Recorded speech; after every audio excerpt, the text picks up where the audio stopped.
भूर्भुवः स्वः तत्सवितुर्वरेण्यं भर्गो देवस्य धीमहि धियो यो नः प्रचोदयात्।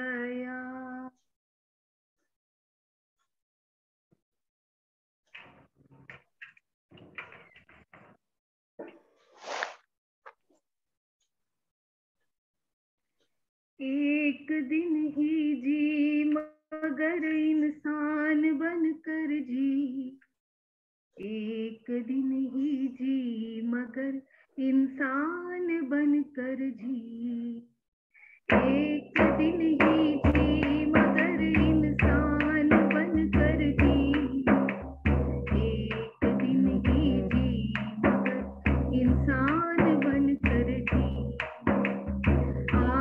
आपदाएं भले मत छोड़ना संकल्प अपने,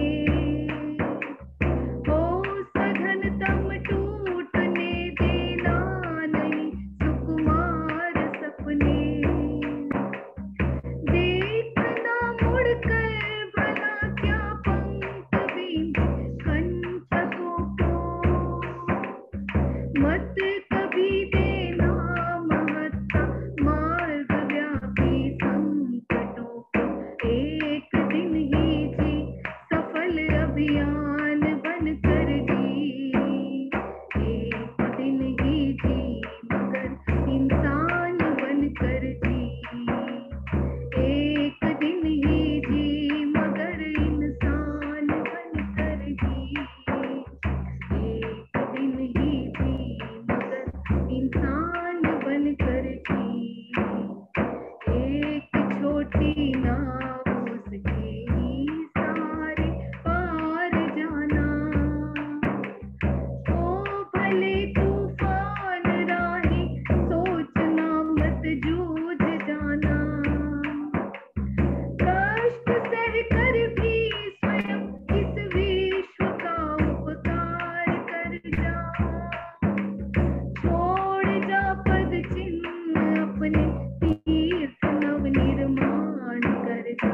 एक दिन ही जी जगत की शान बनकर जी, एक दिन ही जी मगर इंसान बनकर जी, एक दिन ही जी मगर इंसान बनकर जी, एक दिन ही जी मगर इंसान बनकर जी।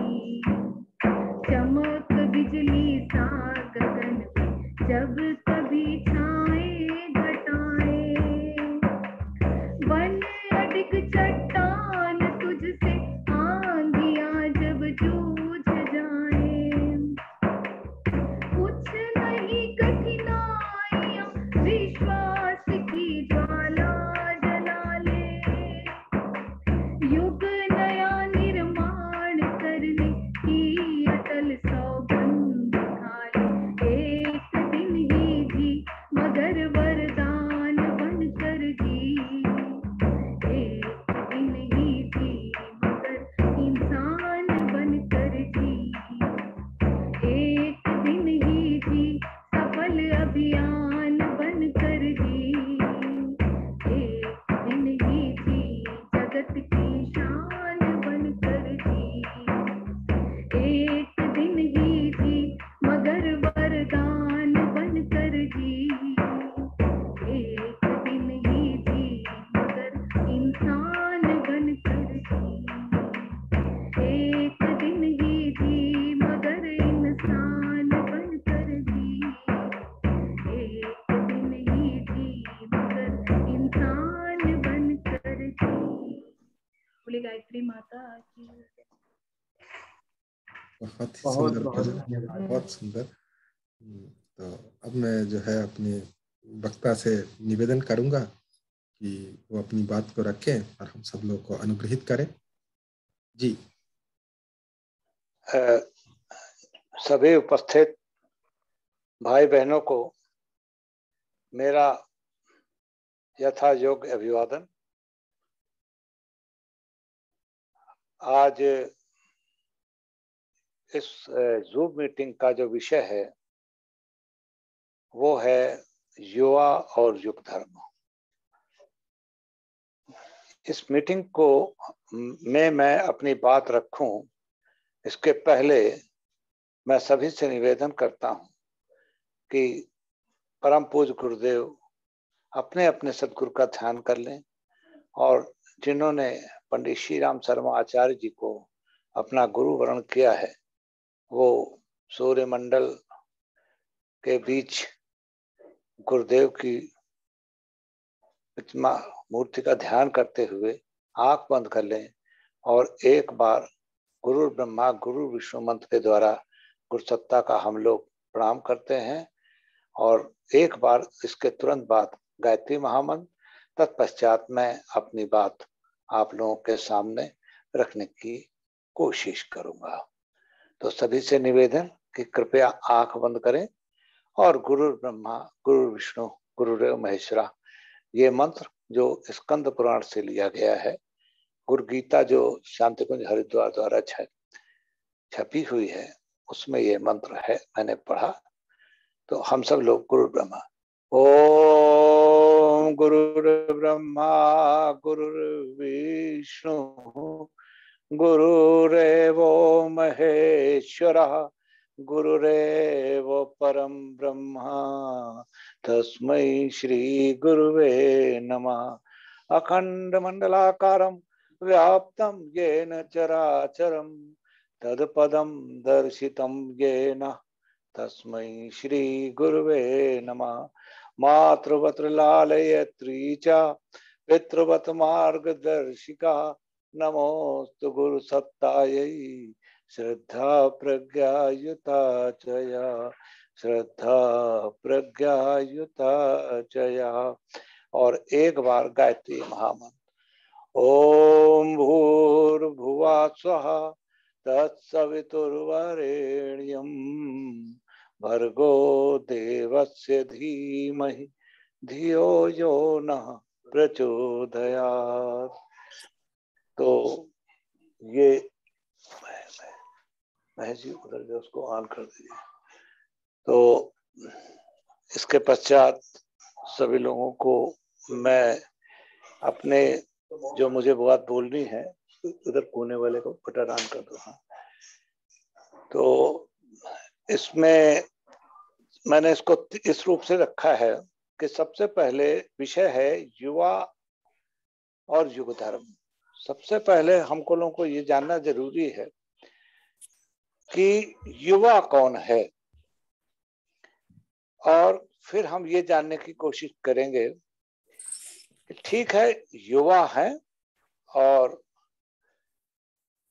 युग धर्म के लिए हमारी अपेक्षा किस प्रकार के युवाओं से है, और युग धर्म शब्द का तात्पर्य क्या है, और अंत में युग धर्म को हम किस प्रकार से निभाएं। इस 4 खंड में मैंने अपनी बात को रखने की कोशिश करूंगा। सबसे पहले बात आती है युवाओं की। ज्यादातर लोगों को ये बात मालूम होगी कि युवा भारतवर्ष विश्व का बहुत युवा देश माना जाता है, क्योंकि तकरीबन 60% के आसपास पॉपुलेशन हमारी 0 से 35 ईयर्स 35 साल के बीच की है। ब्राजील और हिंदुस्तान ये 2 विश्व के सबसे अधिक युवा देश हैं। अब प्रश्न ये उठता है कि क्या युवा को उसकी आयु से ही युवा मान लिया जाए। मैं इतना इस बारे में सिर्फ इतना ही कहना चाहता हूं कि देश का मेरुदंड है युवा। हमारे भूतपूर्व राष्ट्रपति श्री APJ कलाम साहब का ये सदवाक्य है। उन्होंने कहा, youth are the backbone of the country.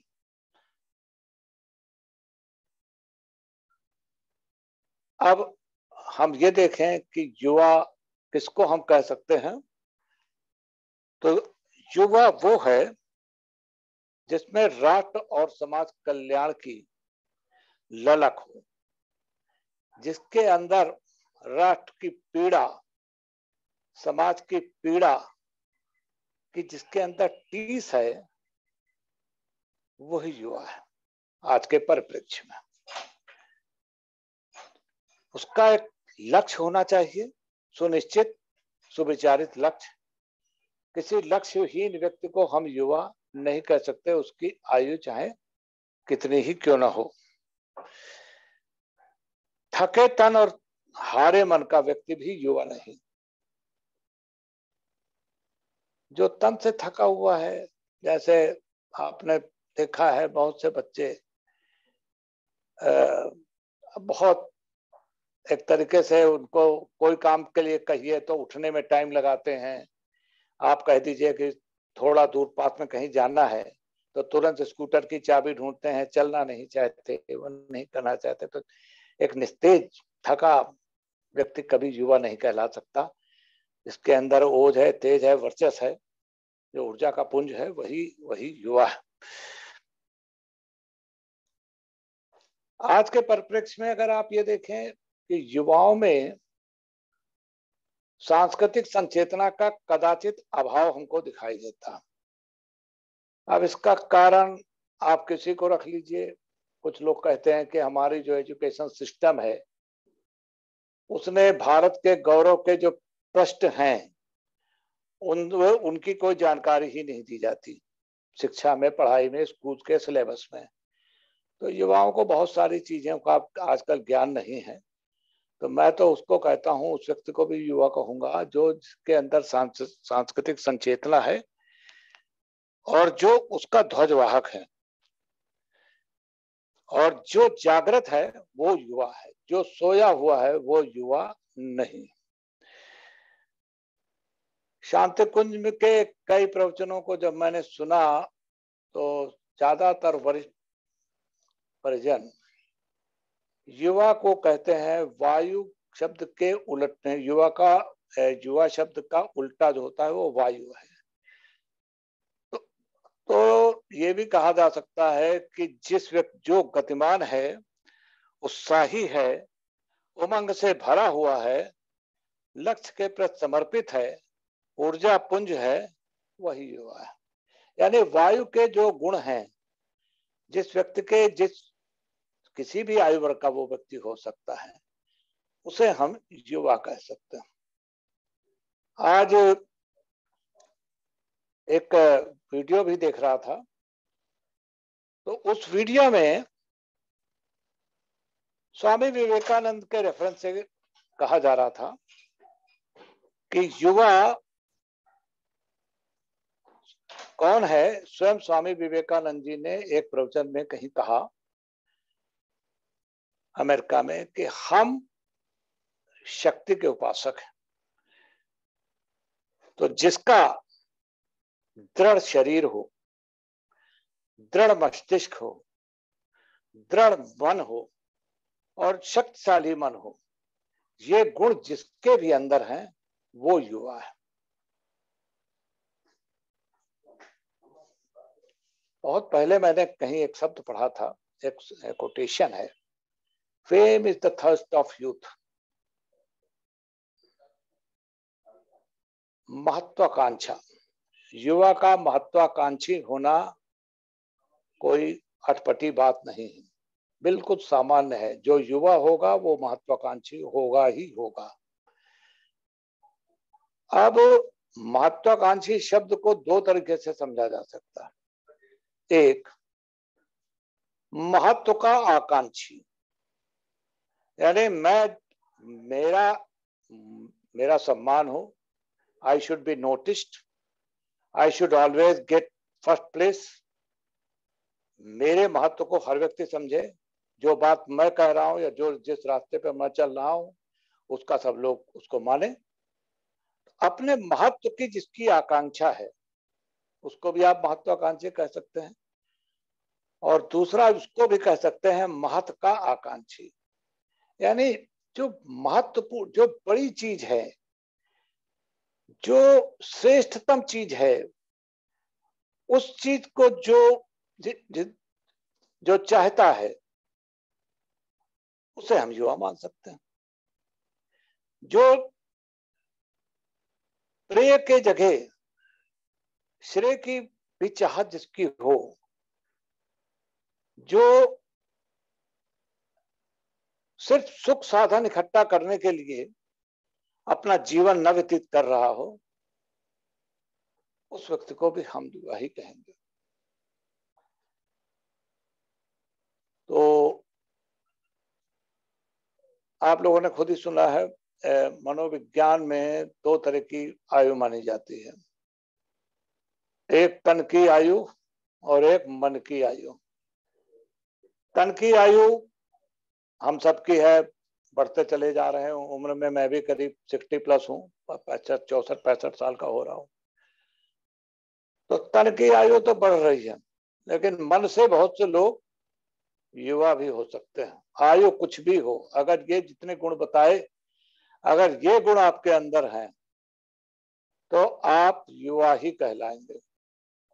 और अगर आपके अंदर ये सब नहीं है, इन क्षेत्रों में आप लगता है आपको कि ये सब तो भैया नहीं है, सवेरे उठे तो बुझा बुझा चेहरा, बुझी बुझी वो बिल्कुल, तो निस्तेज व्यक्ति कभी जो है युवा नहीं होगा। उम्र चाहे उसकी कुछ भी हो, आयु उसकी चाहे कुछ भी हो।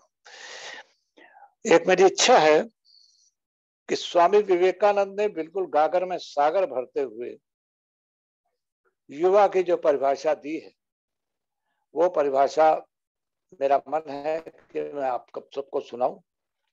स्वामी विवेकानंद ने एक जगह लिखा है कि युवा वो है जो जोश से भरा हुआ है, जो सदैव क्रियाशील है, जिसमें शेर जैसा शौर्य और आत्मत्व है, जिसकी दृष्टि लक्ष्य निष्ठ है, जिसकी शिराओं में, रक्त वाहिकाओं में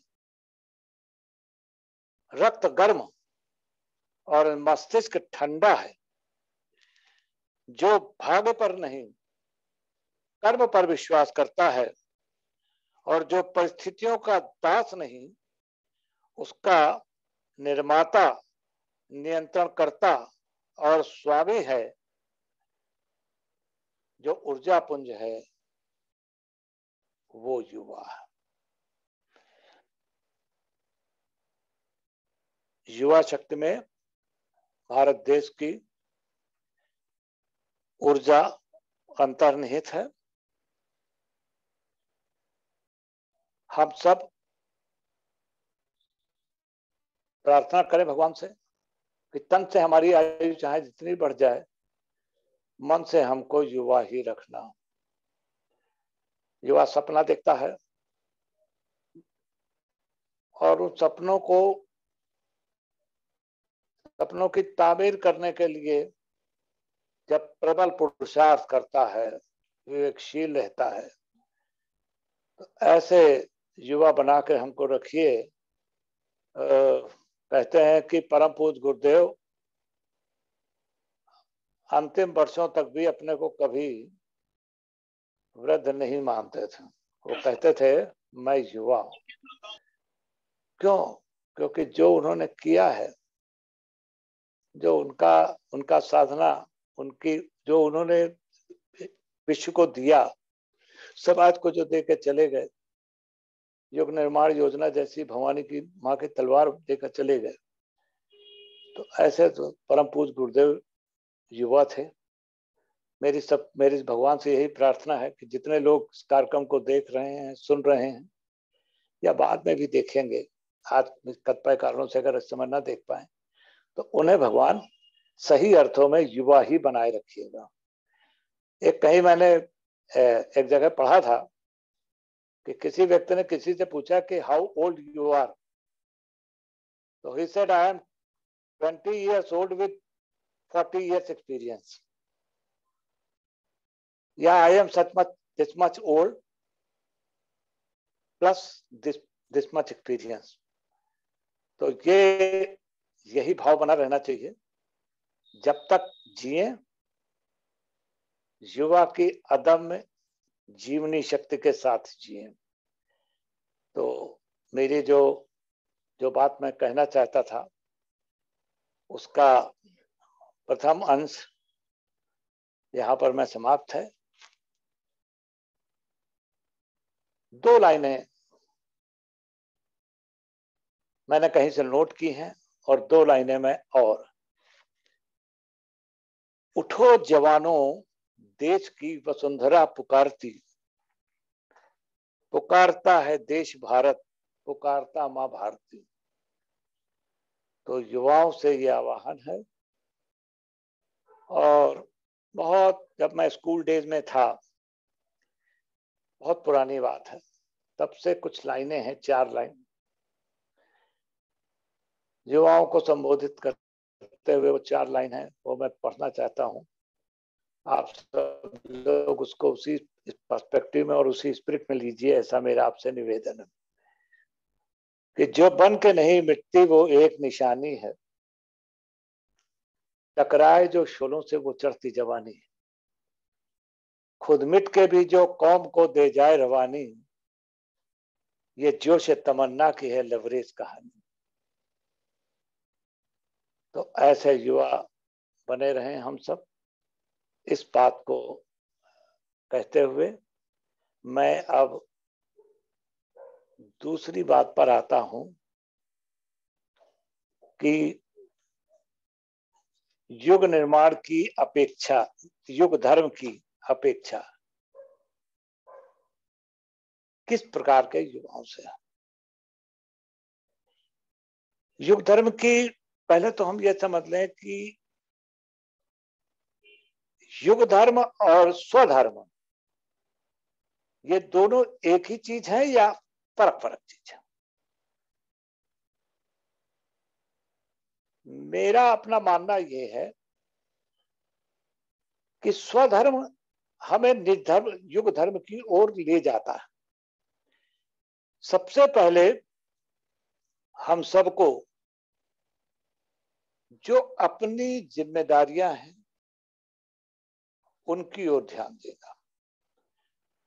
व्यक्ति की सबसे पहली जिम्मेदारी क्या है? स्वयं के प्रति। स्वयं बनेंगे तब हम किसी को बना सकते हैं। अगर हम स्वयं ही अनप्यूरिफाइड हैं, अगर हमने स्वयं ही आत्म परिष्कार, आत्मनिर्माण के जो चार चीजें जो गुरुदेव वगैरह बता गए हैं, आत्म समीक्षा, ये सब नहीं करेंगे और अपने अंतःकरण को पूरा पवित्र नहीं करेंगे, शिक्षा लेने की उम्र में शिक्षित नहीं होंगे, विद्या तत्व को जानेंगे नहीं, परम पूज्य गुरुदेव के जो युग निर्माण के 18 संकल्प हैं, उन 18 संकल्पों को अपने जीवन में यथाशक्ति उतारने का प्रयास नहीं करेंगे, तो ऐसे जो ऐसा नहीं करते, ऐसे युवाओं से क्या अपेक्षा की जा सकती है। तो परम कोई भाई साहब कुछ कहना चाहते हैं? हेलो। नहीं बाबूजी, आप बोलिए, वो कुछ नए लोग जुड़े हैं उनको जो अगर मेरा बहुत विनम्र निवेदन कि मैं ज्यादा बोलने वाला हूं नहीं, आप लोगों को सुनने में मुझे बहुत अच्छा लगेगा, थोड़ा सहयोग दे दीजिए, अपने माइक को थोड़ा म्यूट रखिए, क्योंकि बीच की कोई डिस्टरबेंस होती है तो मुझे लगता है कोई भाई साहब या कोई बहन अपनी कोई बात कहना चाहती है। देखिए, अब युग धर्म क्या है? परम पूज्य गुरुदेव की एक पुस्तक है, उस पर वो लिखते हैं कि युग धर्म, आज का युग धर्म है जन जागरण के लिए प्रचंड पुरुषार्थ करने के लिए जुट पड़ना। अब प्रचंड पुरुषार्थ कौन कर पाएगा बताइए? जो स्वयं नहीं बना। अग्नि नाम अग्निम समीधते, जिसके अंदर स्वयं अग्नि नहीं है, वो दूसरे के क्या अग्नि को प्रदीप्त करेगा। जो आप किसी को कहते हैं, अगर वो आपके आचरण में नहीं दिखता तो उस बात का कोई असर होना है क्या? बहुत लोग बोलते रहते हैं। तो जहां चिंतन, चरित्र और व्यवहार की एक रूपता होगी, जहां ओजस, तेजस, वर्चस्व होगा जिस व्यक्ति के, उसके बोलने का कोई मतलब है। नहीं तो बाकी बाकी तो दुनिया में बहुत सारे लोग बोलते रहते हैं। और जो कहा, जो देखा, जो सपने देखे, उन सपनों को कभी जो नहीं मरने देना है, वही है युवा का युग धर्म। परम पूज्य गुरुदेव ने एक भवानी की तलवार हम लोगों को दी है। विचार क्रांति अभियान को परम पूज्य गुरुदेव भवानी की तलवार कहते हैं। कहते हैं युग की समस्त समस्याओं का समाधान इस भवानी की तलवार से बच्चों मिल जाएगा। विचार क्रांति अभियान, जिसके लिए हम लोग नारा लगाते हैं, हमारा विचार क्रांति अभियान पूर्ण हो, पूर्ण हो, पूर्ण हो, सफल हो। विचार क्रांति अभियान है क्या? विचार क्रांति अभियान है व्यक्तित्व के परिष्कार करने की बात का नाम है विचार क्रांति। व्यक्ति अंदर बाहर से एक हो, चिंतन, चरित्र और व्यवहार एक हो, अपने अंतःकरण को नित्य ध्यान, साधना, योग, जप, तप, तितिक्षा के द्वारा अपने शरीर को शुद्ध करना, मन को शुद्ध करना, भावनाओं को, संवेदना, सबको शुद्ध करना, इसी का नाम है व्यक्तित्व के परिष्कार। और इसी को परम पूज्य गुरुदेव ने कहा है कि क्योंकि हम जो सोचते हैं, सीधी बात है, एवरीबडी नोज इट, कि जो हम सोच रहे हैं वैसा ही हम करने लगते हैं। ऐसा नहीं होता कि जो हम करने लगते हैं वैसे ही हम सोचते हैं। सबसे पहले हम सोचते हैं और उसके बाद करते हैं। तो हमारी सोच कैसे परिष्कृत हो, हमारा ये कैसे पवित्र हो, तो उसका नाम उन्होंने विचार क्रांति अभियान रखा। अब आप आज के जीवन काल को देख लीजिए, हम लोगों की जो लाइफ है उसमें क्या, कितना इस समय कितनी कठिन परिस्थितियां हैं। इसको बहुत आसानी से आजकल कोई आदमी देख सकता है। इसके बारे में बहुत ज्यादा एलेबोरेट करने की आवश्यकता नहीं। अगर तो कम शब्दों में कहना चाहूं तो यही कह सकता हूं कि आज का जो जीवन है मनुष्य का, कहीं भी हो, आधा धापी का है। बटोरने की, संग्रह करने की प्रवृत्ति का है। सब कुछ हम ही को मिल जाए, हम ही उसको भोग करें। सुख सुविधाओं को इकट्ठा करने में ही जो एकमात्र जीवन का लक्ष्य बनाए बैठे हैं लोग, ऐसा आप देखेंगे। इसी कारण से समाज में विकृति है, अशांति है, उद्विग्नता है, नशेबाजी है, तरह तरह के प्रपंच हैं, और ऐसा आज का समाज बन रहा है। अब आप इसको वैसे देख लीजिए तो गरीबी है, अशिक्षा है, प्रदूषण है, मंदी है, न जाने क्या क्या सब चीजें हैं। तो इन सब चीजों के विरुद्ध जो एक सरंजाम, अगर इसका मूल कारण अगर आप देखेंगे तो इसका मूल कारण केवल एक ही है, अंधा स्वार्थ। सिर्फ और सिर्फ मैं और मेरा परिवार, बाकी किसी से कोई मतलब नहीं। मेरे 200 रुपए का फायदा हो जाए, आपका 2000 का नुकसान हो जाए, कोई फर्क नहीं पड़ता। हमको इस बात का, किसी का दुख हमको सालेगा क्या? किसी का दुख से हम दुखी क्या होंगे? हमें तो दूसरे के दुख में कभी कभी सुख की अनुभूति होने लगती है। अच्छा, कोई इतनी उदासीनता। तो आज का जो ये समाज है, इसको एक ही शब्द में कहा गया है, उलट गया इंसान, बुद्धि भी पर है, इंसान की बुद्धि उलट गई। और गुरुदेव स्वयं कहते हैं कि उल्टे को सीधा करना है। मुझे क्या करना है, मुझे जो उल्टा हुआ समाज है इसको उलट देना है, इसको सीधा करना। और इसको इसी को सीधा करने के लिए परम पूज्य गुरुदेव का जन्म हुआ। उल्टे को सीधा करना, ये सृष्टि जो है ये विनाश की ओर बढ़ रही है, ये विनाश नहीं होगा, सृजन होगा।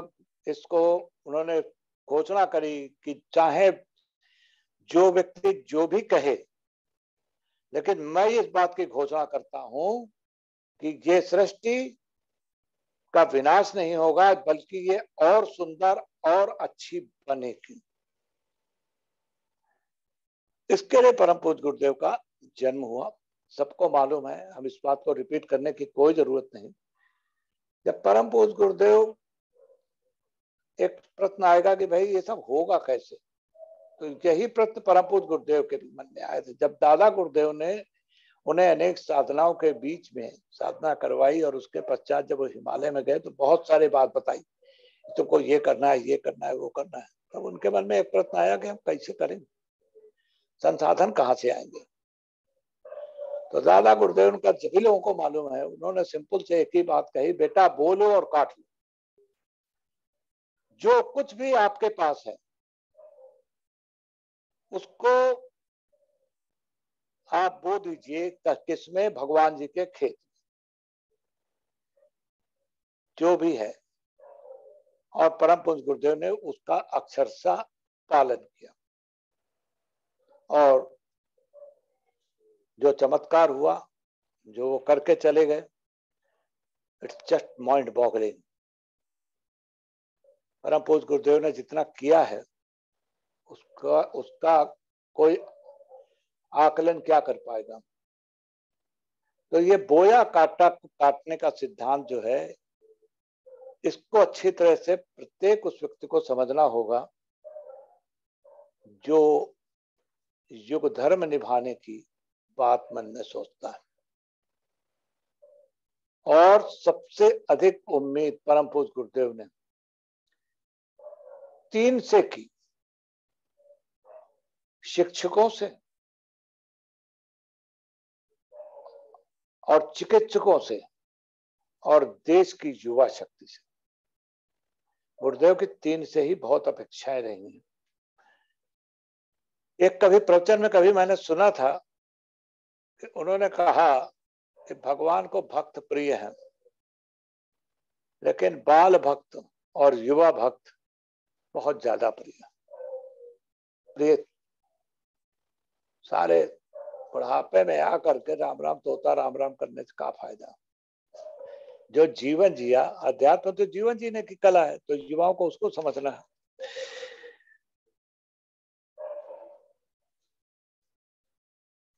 प्रश्न एक मन में जरूर आ सकता है कि युग धर्म के निभाने के लिए आवश्यक क्या है, क्या आवश्यक है। अब ठीक है, आपने बता दिया, अपने को प्योरीफाई करना है, अपने अंतःकरण को साफ करना है, भाव संवेदनाओं को भरना है, सब कुछ करना है, सब कुछ हो जाएगा।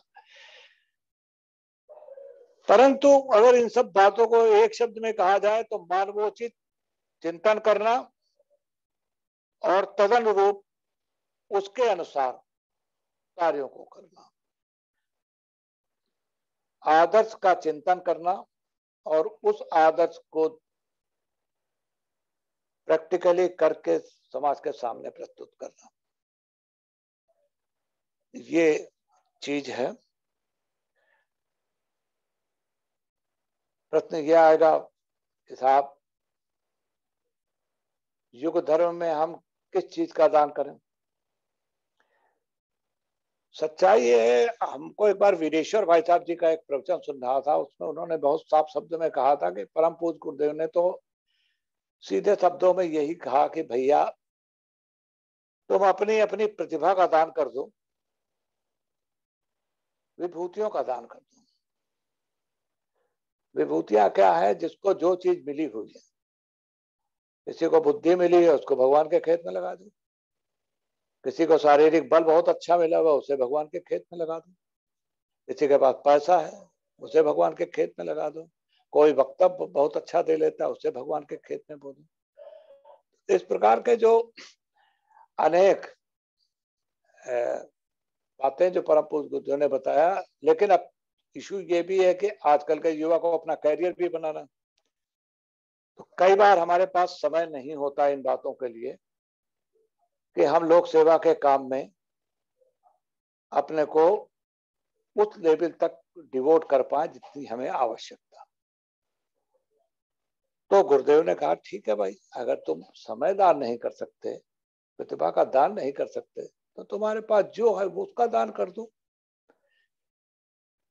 प्रतिभा दान नहीं, समय दान नहीं तो अर्थ दान कर दीजिए, श्रम दान कर दीजिए, विद्या दान कर दीजिए, रक्त दान कर दीजिए, कुछ भी कीजिए जो आपके पास है, जिस चीज से आपको लगता है कि हाँ मुझे भगवान ने ये नियामत बख्शी है, उसको आप भगवान के काम में लगा दीजिए, जिसके पास जो चीज भी है। एक संदर्भ में मैं एक बड़ा छोटा सा उदाहरण देता हूं कि किस प्रकार से कर सकते हैं। एक बेंगलोर में है अभी एक श्री राजेश यादव, एक लड़का है, पालम में, यहाँ दिल्ली में उनका वो था। आज से तकरीबन 10-15 साल पहले उनके मन में ये आया कि he is a software engineer. तो उन्होंने कहा कि हमको भगवान ने ये ज्ञान दिया है तो इसका सदुपयोग क्यों ना किया जाए। तो सबसे पहले उन्होंने अखंड ज्योति की जितनी भी पुरानी प्रतियां थी सब कलेक्ट करी। इनिशियली उन्होंने उस सारी अखंड ज्योतियों को बहुत हाई रेजोल्यूशन में स्कैन कराया और स्कैन कॉपी करके सारी वेबसाइट में डाल दिया। आज भी शांति कुंज की वेबसाइट में उपलब्ध है, अपने गायत्री परिवार की वेबसाइट। यह काम अकेले राजेश यादव नहीं कर सकते थे, उन्होंने उसके लिए 700 से अधिक ऐसे इंजीनियर बच्चों का समूह बनाया जिन्होंने कहा कि नहीं राजेश जी, आप काम बहुत अच्छा कर रहे हैं, हम अपने कंपनी का भी काम करेंगे और साथ में गुरुदेव का भी काम करेंगे,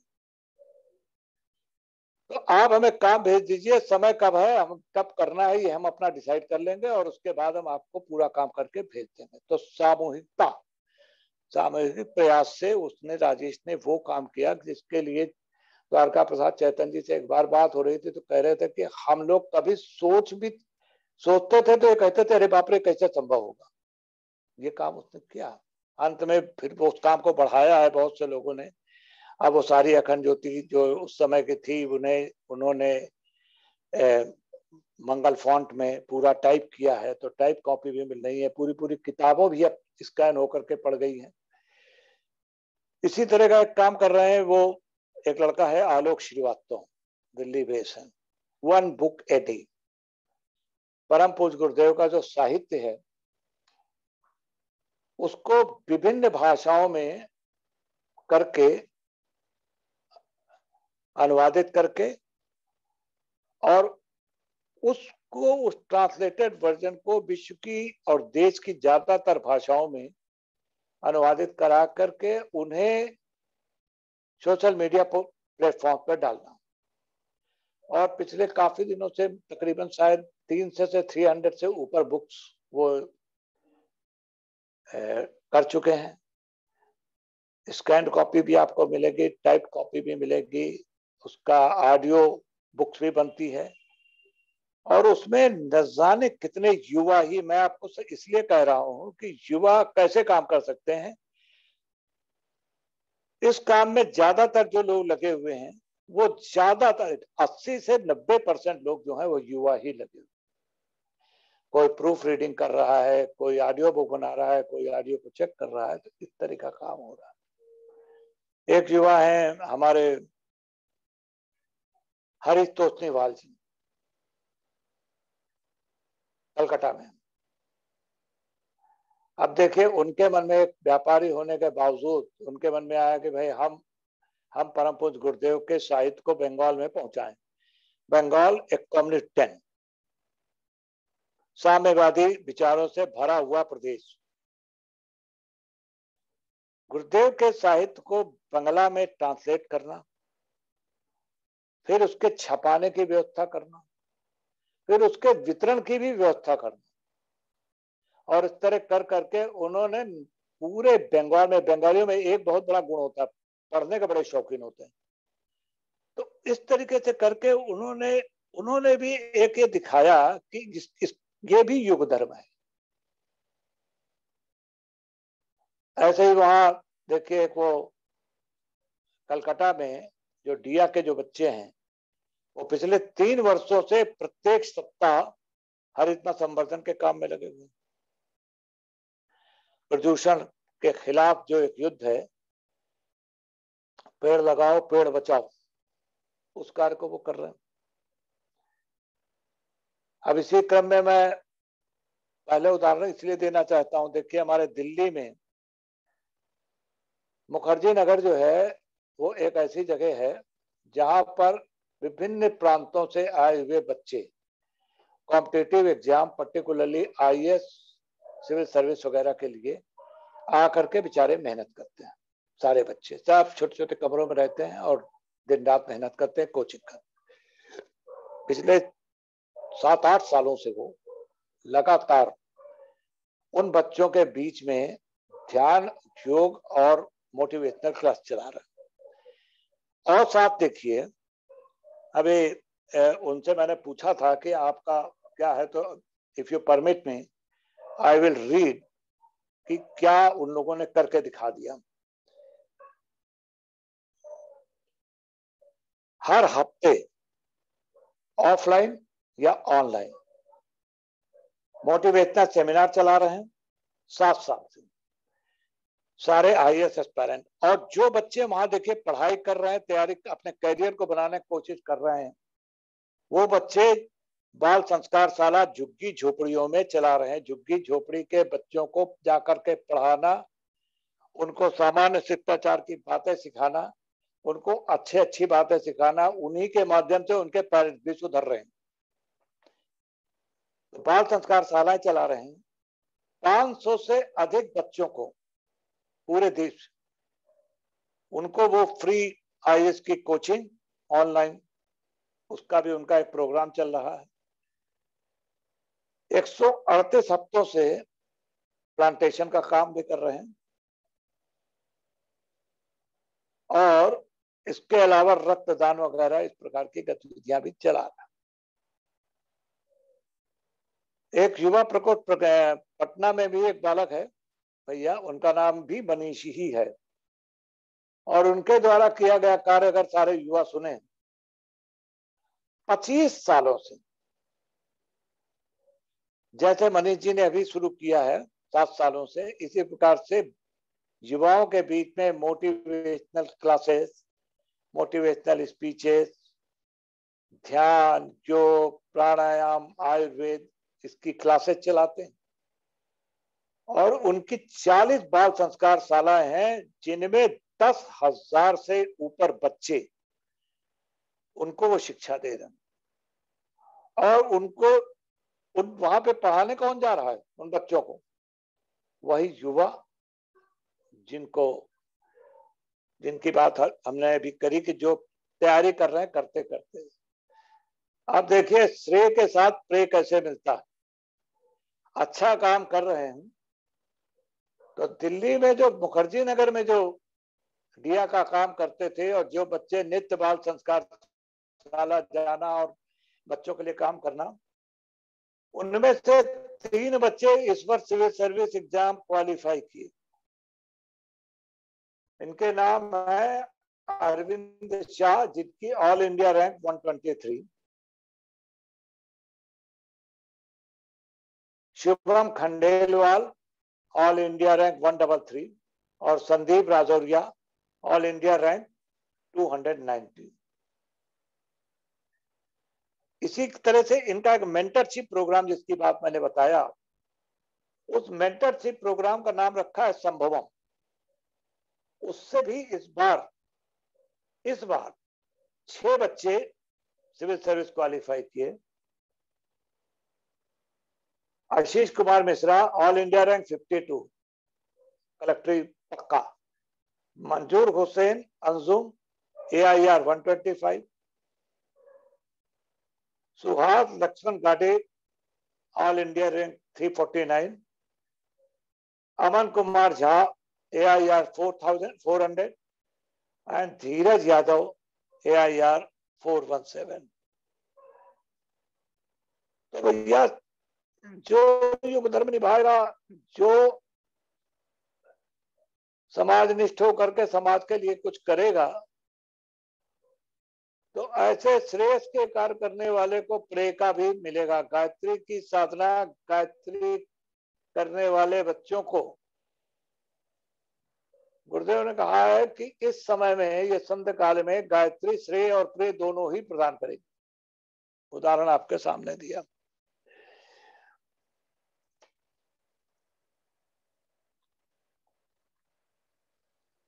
अब एक शब्द आया है दान। मैंने बताया था प्रतिभा दान, समय दान, अर्थ दान वगैरह वगैरह। दान क्या है? दान है पुण्य कर्म। और पुण्य कर्म क्यों माना जाता है? क्योंकि इसमें श्रद्धा भाव, संवेदना और सत प्रयोजनों में लोकहित के लिए देने की मर्यादा का ध्यान रखा जाता है। ये चार चीजें अगर नहीं है तो फिर वो दान नहीं है। सत प्रयोजन, लोकहित, श्रद्धा और भाव, इन चीजों के अभाव में किसी भी चीज को, चाहे वो समय दान हो या कोई भी दान हो, उसको आप ये नहीं कह सकते कि ये दान है। दान के कौन दे और कौन ले, उसका भी परम पूज्य गुरुदेव ने बहुत सीधे शब्दों में कहा कि जिसके अंदर उत्कृष्टता है, उत्कृष्टता का जिसके व्यक्तित्व में समावेश है, और जो विवेकशीलता, उत्कृष्टता और विवेकशीलता की जहां दो शर्तें पूरी होती हैं, वहां वही लोग दान देने और लेने के अधिकारी हैं।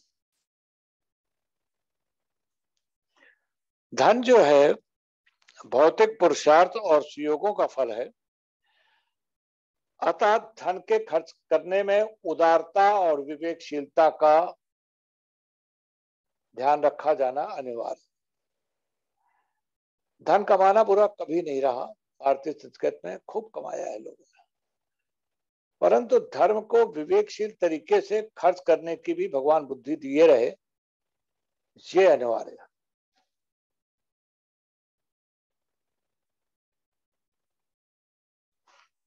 किस प्रकार से खर्च करना है, इसका एक बड़ा छोटा सा उदाहरण है। हमने बुजुर्ग, मतलब शांतिकुंज के वरिष्ठों के मुंह से सुना है कि परम पूज्य गुरुदेव ने एक बार किसी पत्रकार को बात करते हुए कहा था कि हमारे गायत्री परिवार के बच्चे या गायत्री परिवार के लोग 1 रुपया में 5 चवन्नी खर्च करते हैं, यानी 5 चवन्नी का रुपया बनाते हैं।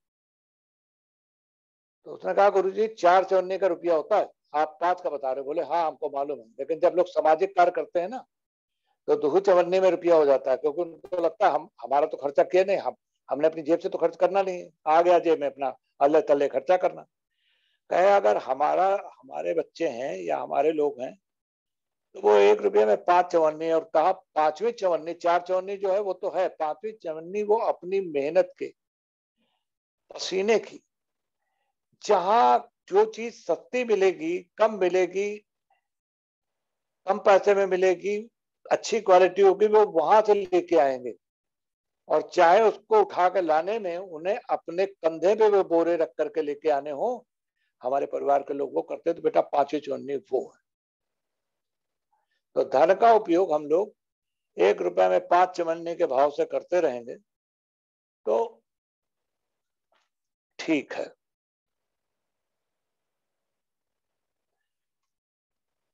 समय ही संपत्ति है, एक ऐसी चीज जिसको देने में भगवान ने किसी के साथ कोई कंजूसी नहीं करी, कोई पक्षपात नहीं किया। किसी व्यक्ति का शरीर कमजोर हो सकता है, किसी का तगड़ा हो सकता है, कोई बहुत धनी के परिवार में है, कोई गरीब के परिवार में क्या संभव है। लेकिन एक चीज देने में भगवान जी ने किसी को कोई कमी नहीं करी, और वो था समय। सबको 24 घंटे दिए। हम 24 घंटे में क्या कर सकते हैं और गुरुदेव ने अपने 24 घंटों में क्या कर दिया, सामने उदाहरण प्रस्तुत है। तो समय के क्षण क्षण का, प्रत्येक क्षण का सदुपयोग होना किस प्रकार से करना है, ये हर व्यक्ति के ऊपर अपने आप है। वे स्वयं सोचें कि हम अपने क्षण का, समय के प्रत्येक क्षण का, प्रत्येक मिनट का किस प्रकार से सदुपयोग करें। ये उसके ऊपर ही छोड़ा जाता है। जो व्यक्ति सिर्फ बोलता रहता है और किसी प्रकार की कोई सेवा साधना नहीं करता, गुरुदेव ने कहा कि ऐसे व्यक्ति की किसी भी बात का किसी के ऊपर कोई असर नहीं पड़ता। और जो लोक सेवा करने के लिए या युग धर्म निभाने के लिए जो भी व्यक्ति आगे बढ़ता है, उसका विवेकशील पुरुषार्थी होने के साथ साथ उसका साहसी भी होना बहुत जरूरी है। सत्साहस, ऑडेशियस, यानी आने वाली बाधाओं से, अवरोधों से कभी घबराना नहीं, उनके साथ उनका मुकाबला करना और अपने जो सुनिर्धारित लक्ष्य हैं उनकी तरफ आगे बढ़ते चले जाना। यही जो कर पाएगा वही लोक सेवा का कार्य कर सकता। किसी भी तरह का दान हो, समाधान वगैरह कोई भी हो, प्रतिभा का दान, ये तभी संभव है जब आपके अंतःकरण में आदर्शों के लिए पीस, एक अंदर एक जज्बा, ये चीज गलत हो रही है, इसको सही करना है। जब तक आपके अंतःकरण में ये चीज आप नहीं ला पाएंगे, अंदर से जब ये आवाज ना उठे, चैन न लेने दे, इस प्रकार की हुक कि ये गलत है, इसको नहीं होने देना है, उसके लिए निरंतर पुरुषार्थ करते वही कर पाएगा।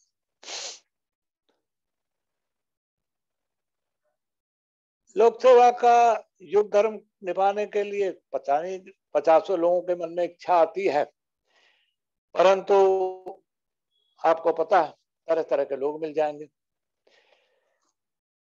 एक तो पुराने संस्कार, सुविधा भोगी जीवन, फिर चलिए कुछ है तो लोगों ने बताया कि अरे साहब ऐसा प्रचलन चल रहा है, अब आप कहाँ इसको बदलने की बात कर रहे हैं। कहीं प्रपंच है, कहीं लालच है, कहीं कई तरह के लोग ये बताने लगते हैं कि अरे भाई साहब कहाँ अब तुम अपना पैकेज देखो, तुम अपना काम देखो, तुम सुख सुविधाओं को इकट्ठा करने के काम में लगो, घर परिवार का पालन पोषण खूब वैभव और ऐश के साथ करवाओ। इस प्रकार के भी सलाह देने वाले हैं। तो केवल वही व्यक्ति कर पाएगा जो इन सारे तथाकथित सलाहकारों से और तथाकथित अवरोधों से जो आगे निकल जाता है, वही कर पाता है। एक जगह मैंने कहीं पढ़ा था कि स्वामी विवेकानंद जी की का ऐसा नहीं था कि विवाह नहीं हो सकता था, बहुत अच्छे परिवार से थे, सब कुछ थे, पिताजी और माताजी चाहते थे कि विवाह कर लें, लेकिन उन्होंने कहा नहीं। अंत में जब उनके नाना जी ने उनको कई प्रकार से समझा लिया, सब कुछ तरह तरह से समझाने के बाद बोले भाई तो क्या बात है, तू विवाह क्यों नहीं करना चाहता। तो उन्होंने सीधी सी बात कही कि बाबूजी, हम पिताजी मामा जी, हमारे आज जो जन्म है वो इन सब कामों के लिए नहीं हुआ है, मुझे भगवान को पाना है, इसलिए मुझे परिवार से की कोई आवश्यकता लग नहीं रही। तो ये चीज है कि लक्ष्य निश्चित है, वो है, तो उस हिसाब से हमको लोगों को काम करना। क्या करना है, अब कोई भूखा है तो उसको अन्न दे दीजिए, आग लगी है तो उसके बुझाने का प्रयास कर दीजिए। तो जैसी आवश्यकता हो उसी के अनुरूप कार्य करने की योजना बनाएं और उसे अपने इस काम को, लोक सेवा के उस काम को आगे बढ़ाएं। मैं दूसरे शब्दों में यहाँ पर एक बार पुनः कहना चाहता हूं कि लोक सेवा ही जो है युग धर्म है। इस विराट विश्व रूप परमात्मा को स्वामी विवेकानंद ने दरिद्र नारायण शब्द इस्तेमाल किया और कहा कि दरिद्र नारायण की पूजा अर्चना, इनके कष्टों को दूर करने का प्रयास करना ही इस समय की सबसे बड़ी आध्यात्मिकता है। तो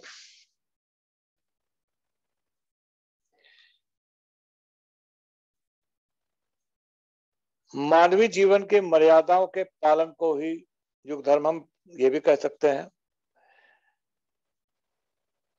और शॉर्ट में अपने जीवन में संकीर्ण स्वार्थ की जगह अगर परमार्थ को भी देखने लगे तो ये भी युगी धर्म है। हम समाजनिष्ठ बन जाएं, समाज के प्रति, देश के प्रति, राष्ट्र के प्रति हमारी समाज निष्ठा बनी रहे और जितने भी प्रचलन हैं उनमें विवेक सम्मत निर्धारणों का समावेश हो, कथनी और करनी में बिल्कुल कोई फर्क ना हो। इस प्रकार बिजली के दो तार होते हैं ना, पॉजिटिव निगेटिव, जब दोनों मिलते तभी करंट बहती। तो अगर कथनी है और करनी नहीं है, कुछ नहीं होगा।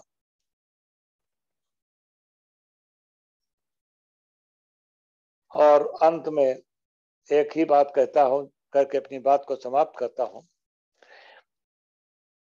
कि परम पूज्य गुरुदेव ने लोगों से क्या अपेक्षा की, वो एक शब्द में उन्होंने कहा है कि जीवट के धनी प्राणवान प्रतिभाओं के समयदान की मैं मांग करता हूं। ऐसे प्राणवान व्यक्ति, ऐसे जीवटदार व्यक्ति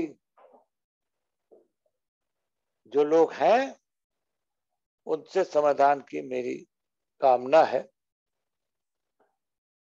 कुछ काम है जो हम लोग कर सकते हैं। साहित्य का प्रचार प्रसार में समय लगा दें, हरितमा संवर्धन में समय लगा दें, आत्म परिष्कार, व्यक्ति परिष्कार, इसमें अपना समाधान कर दें। अशिक्षा के निवारण में, नारी जागरण में, स्वदेशी और स्वावलंबन और शिक्षा के साथ साथ विद्या के प्रचार प्रसार में कम से कम ये कुछ छोटे मोटे काम हैं जो मैंने बताने की कोशिश की। Meeting is about to end, करीब 10 मिनट का समय बचा हुआ है।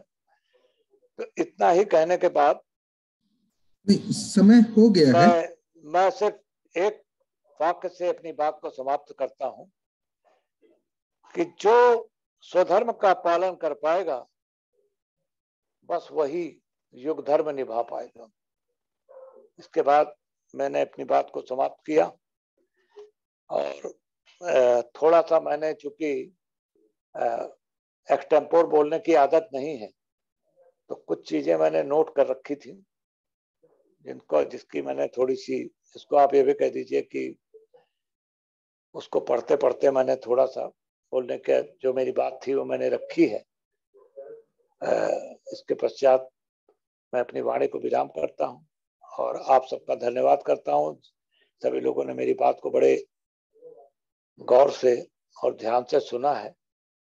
अगर इस बात के बाद कोई, किसी के मन में कोई बात हो या कुछ पूछना चाहे या अपनी कोई प्रतिक्रिया ही देना चाहे तो द हाउस इज ओपन,